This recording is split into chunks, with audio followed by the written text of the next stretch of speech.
o celular no silencioso.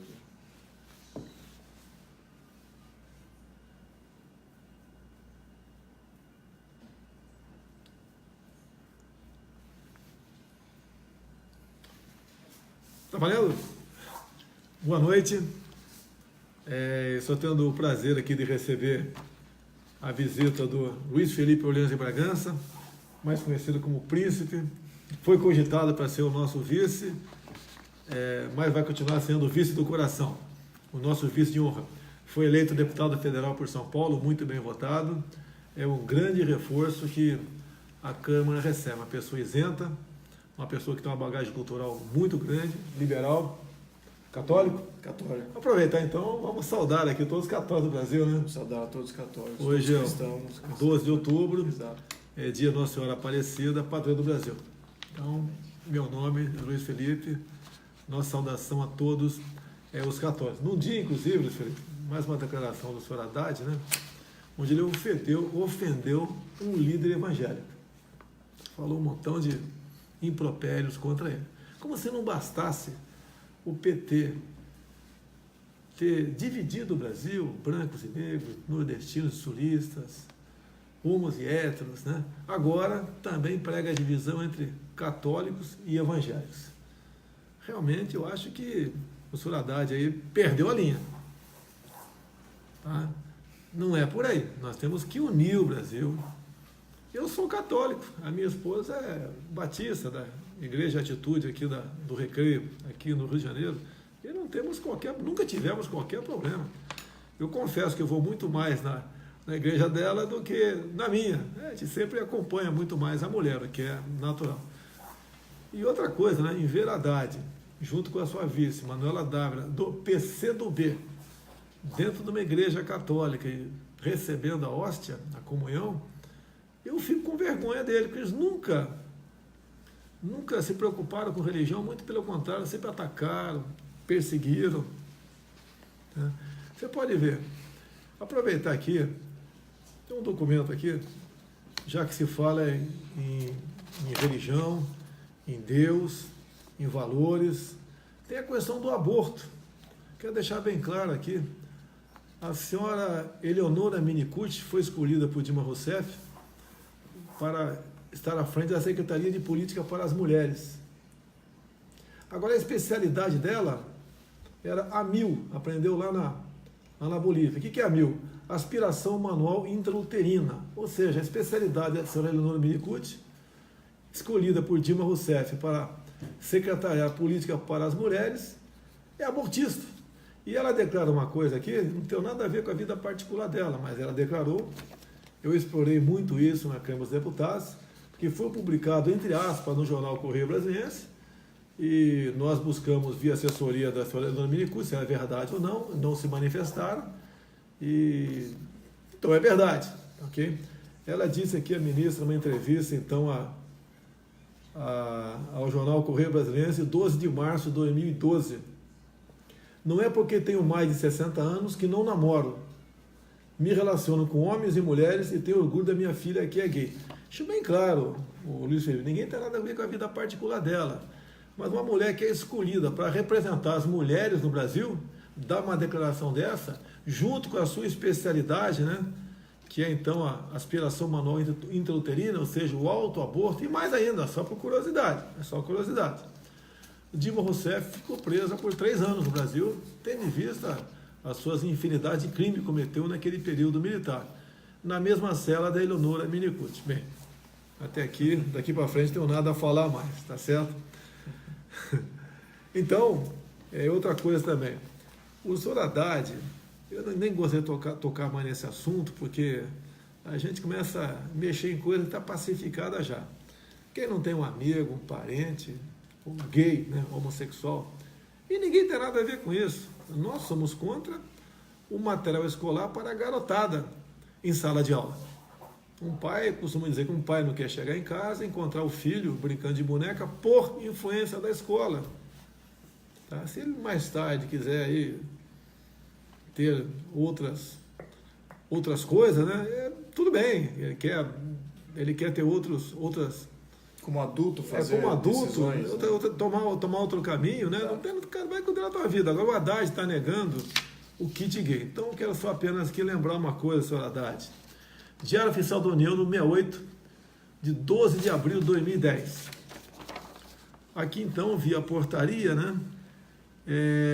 Ele cria um grupo de trabalho para acompanhar a implementação do programa Brasil Sem Homofobia e do Plano Nacional de Promoção da Cidadania e dos Direitos Humanos de lésbicas, gays, bissexuais, travestis e transexuais, no âmbito do Ministério da Educação. Assina aqui embaixo aqui, Fernando Haddad.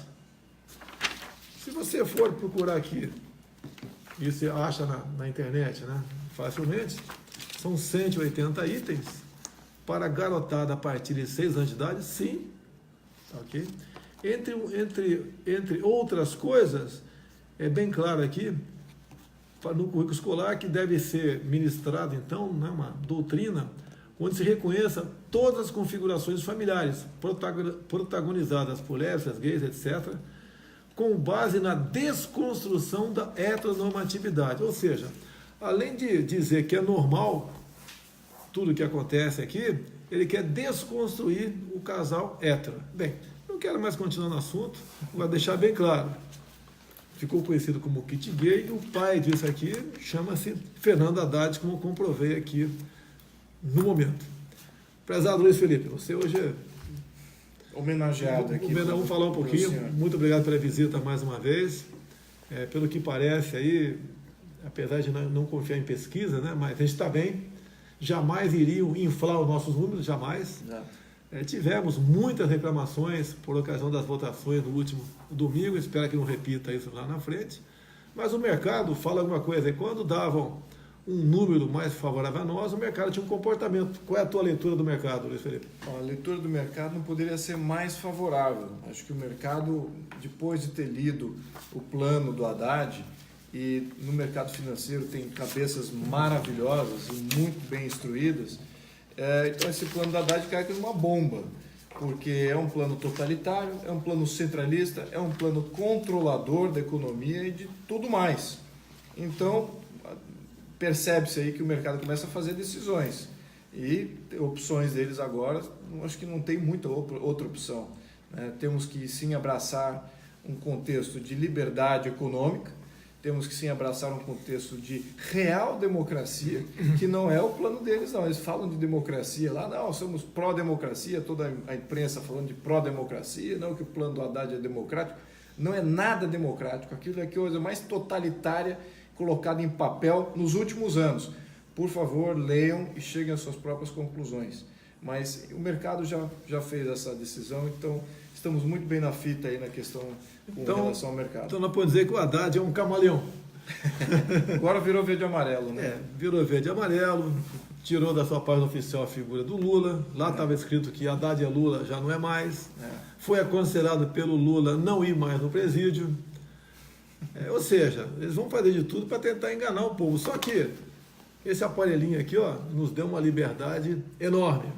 E no plano de governo do Haddad está escrito lá que o controle social da mídia e internet. Então eles querem controlar tudo, realmente, é o poder absoluto, é o jogo de poder. Agora, Felipe, você não precisa responder para mim, se quiser você responda, né? Eu sempre pergunto para todo mundo. No lugar do Lula, você aceitaria passivamente ir para a cadeia sem um plano B? Que plano B seria esse? Olha, se seria fraude nas eleições, eu acho que houve muito equívoco, muita coisa errada, não vou falar em fraude ainda, né? Até para não levar pancada dos outros, mas teve a senhora que trabalha na minha casa não conseguiu votar, quando ela votou para governador, encerrou. E as reclamações foram no Brasil de norte a sul, de leste a oeste. E acredito que pela quantidade de pessoas que realmente votaram em nós, não tinha como a gente não estar bem. Agora, o problema pode voltar a ocorrer no segundo turno, se bem que todas as pesquisas agora sempre dão em média 60% para nós, em votos válidos, e 40% para o lado de lá. Pergunta aqui, você acredita nas urnas eletrônicas? Acho que essa pergunta já foi respondida tantas vezes, eu acho que eu sou mais antagônico às urnas eletrônicas. Estou vendo isso com um grupo muito bom de ativistas que está vendo no detalhe essa questão das urnas. E a confiança é zero, depois de falar com todos esses grupos especialistas. A confiança é zero. Gostaria de transmitir aqui minha opinião pessoal. Acho que o senhor deveria ter ganhado no primeiro turno, na minha opinião pessoal. Não vamos saber também se isso é comprovável com relação às urnas, porque elas não são transparentes nem para eu dizer que foi fraudado, nem para eles dizerem que ela é inviolável. Então, temos aí um sistema muito intransparente que gera muita insegurança sobre o processo eleitoral. E isso nós não podemos mais permitir. Se é para ter democracia, precisamos que as nossas vontades, as nossas aspirações sejam refletidas pelas forças de Estado e não está sendo refletido no nosso sistema eleitoral. Então, sou muito favorável à questão do voto impresso.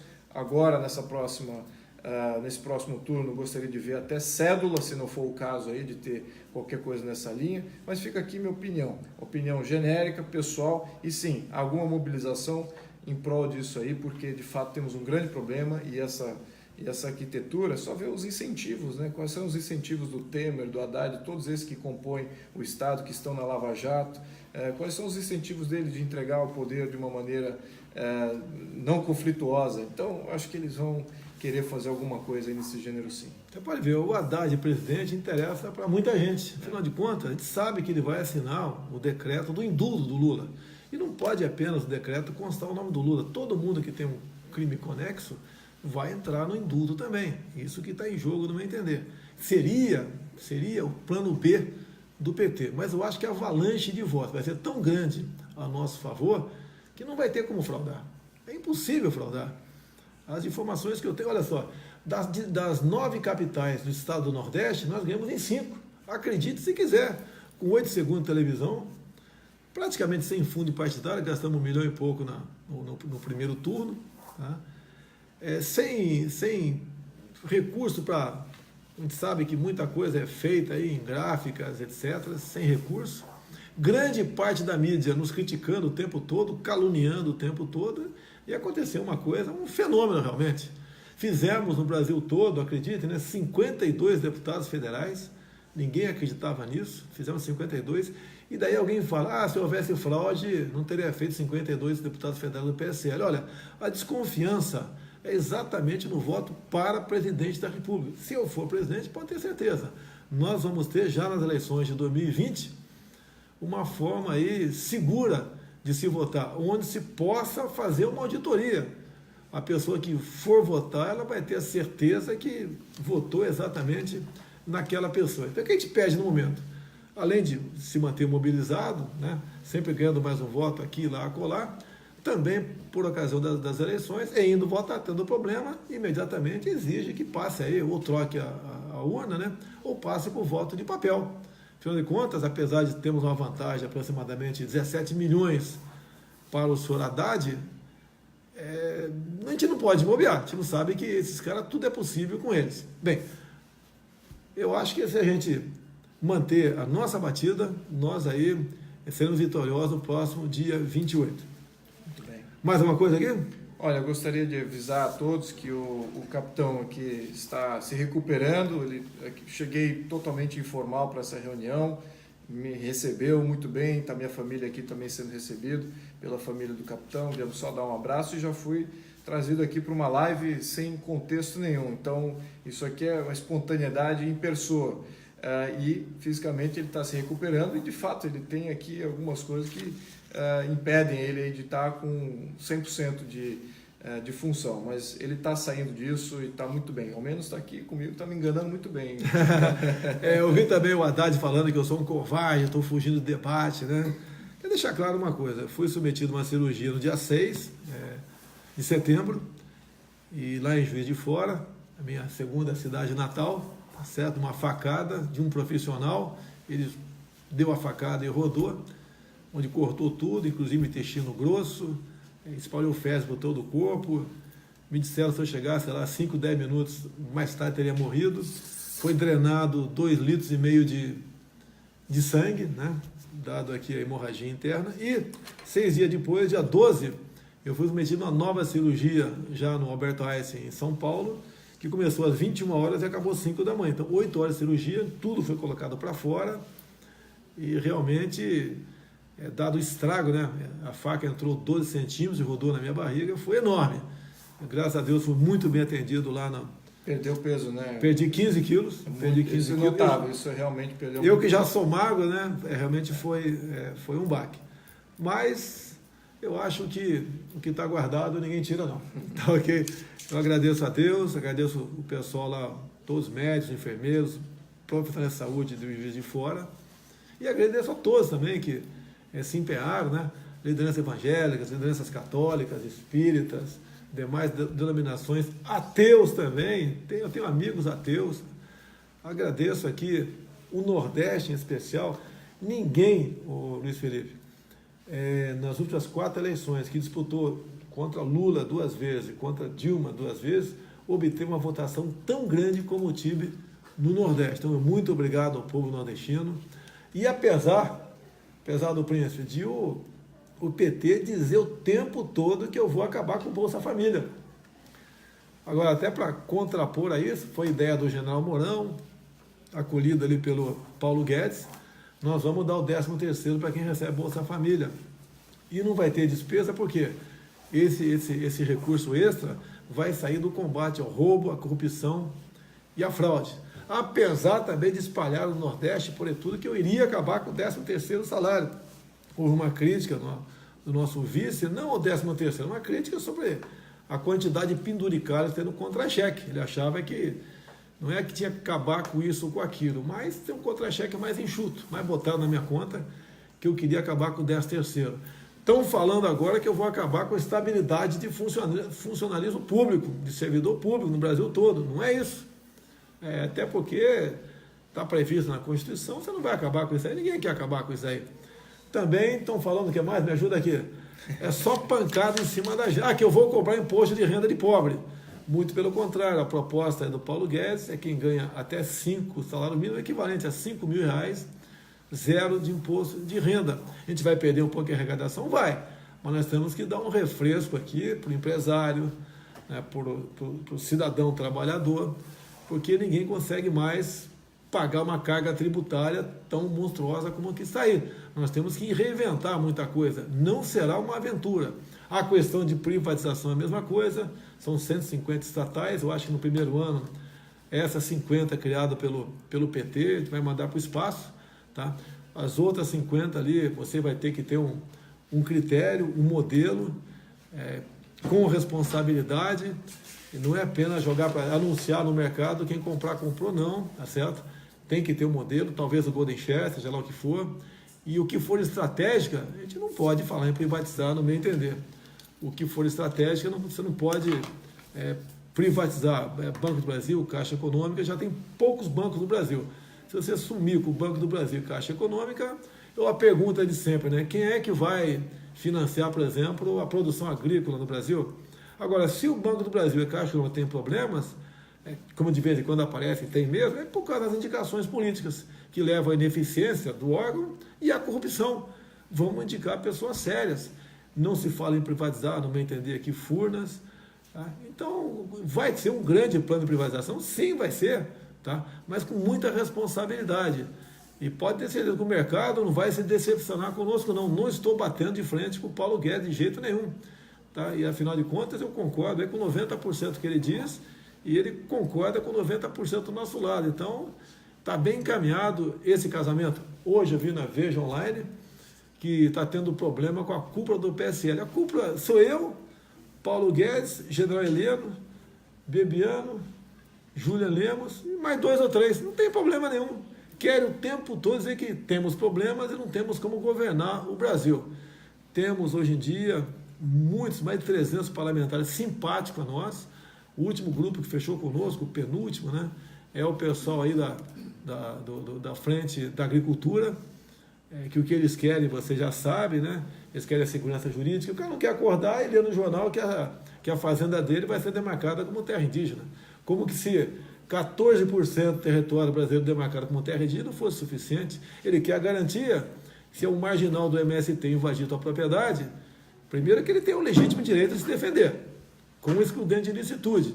E outro mesmo, ele não conseguindo se defender, uma vez a justiça dando-lhe o direito à reintegração de posse, que a reintegração seja cumprida.